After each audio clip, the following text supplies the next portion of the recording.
पाणी पाणी मारावरून पाणी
राज्याचे उपमुख्यमंत्री आणि राष्ट्रवादी काँग्रेस पक्षाचे सर्वेसर्वा अजितदादा पवार यांचा विमान अपघातात दुर्दैवी मृत्यू.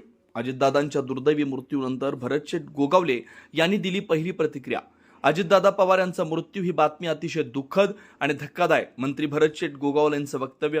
महाराष्ट्रातील परखड नेतृत्व आणि परखड विचारवंत म्हणून अजितदादांची ओळख. निर्भीड आणि विचारवंत नेतृत्व गमावल्यानं आम्हाला धक्का बसलाय. मंत्री भरतशेठ गोगावले यांचं वक्तव्य. राज्याचे उपमुख्यमंत्री आणि राष्ट्रवादी काँग्रेस पक्षाचे सर्वेसर्वा अजितदादा पवार यांचा मृत्यू झाल्याची बातमी प्रसारित होते. अजितदादा पवार हे जिल्हा परिषद आणि पंचायत समितीच्या निवडणुकीसाठी आज बारामती दौऱ्यावर जात असताना त्यांच्या विमानाचा अपघात झाला. या अपघातात त्यांच्यासोबत 6 जण होते. या 6 जणांचा मृत्यू झाल्याच्या बातम्या प्रसारित होत आहेत. यामध्ये दस्तूरखुद्द अजित पवार देखील आहेत. अजितदादांना उपचारासाठी रुग्णालयात दाखल करण्यात आलं, मात्र त्या ठिकाणी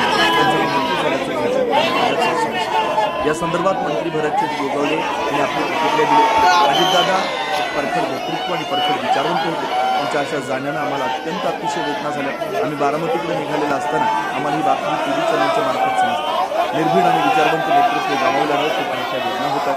अशा दुःखद बातमीने आम्हाला खूप वेदना झाल्या असल्याचं मंत्री भरतशेठ गोगावले यांनी सांगितलं. रिपोर्ट तेज मराठी न्यूज.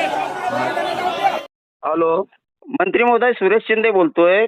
आज दुःखद अशी बातमी महाराष्ट्रासाठी येते. उपमुख्यमंत्री राज्याचे अजितदादा पवार यांच्या विमानाचा अपघात झालाय आणि त्यांचा मृत्यू झाल्याचं समजतंय. आपण कशा पद्धतीने बघताय? आता तसेच बातमी येते. अत्यंत धक्कादायक आणि दुःखद अशी बातमी कळलेली आहे की एक परखड नेतृत्व, परखड विचारवंत आणि कधीही सडा बोलणारे अजितदादा त्यांचं आत्ता आम्हाला कळतं या टीव्ही चॅनल सगळीकडं फार मनाला वेदना लागून गेल्या. कारण एकदम निर्भीड व्यक्तिमत्व असणारे अजितदादा हे कळल्यानंतर आम्हाला धक्का बसलेला आहे. आता पुढं काय अजून पूर्ण हे आल्यानंतर मग सांगतो. धन्यवाद साहेब, धन्यवाद.